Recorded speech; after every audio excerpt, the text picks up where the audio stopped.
mean, I knew it was dangerous. I knew I could get killed any minute.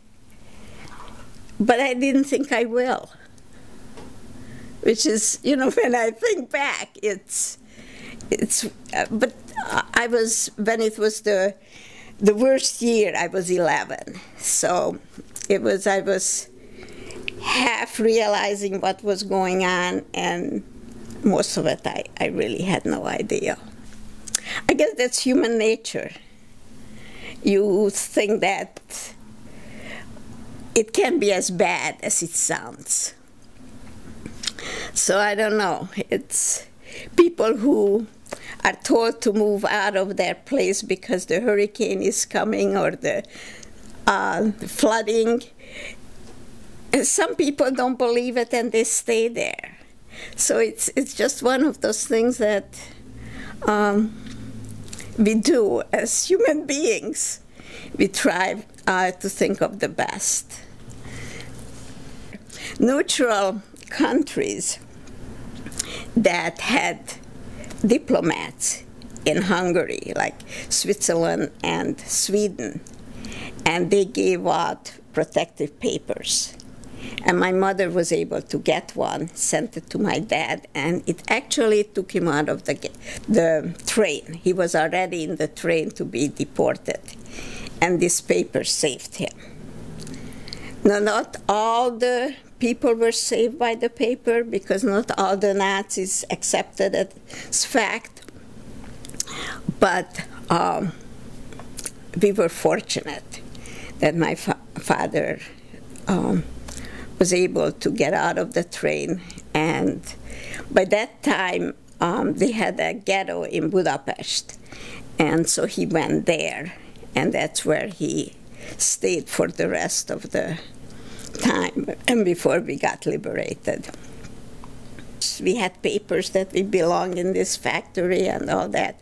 It didn't matter, they took us all away. There were 300 women and children in that place. And we were driving around. Some of us were on trucks and some were walking. We were going around Budapest all day long. Had no idea where we were going to end up. And we arrived, it was a Friday afternoon, and it was dusk.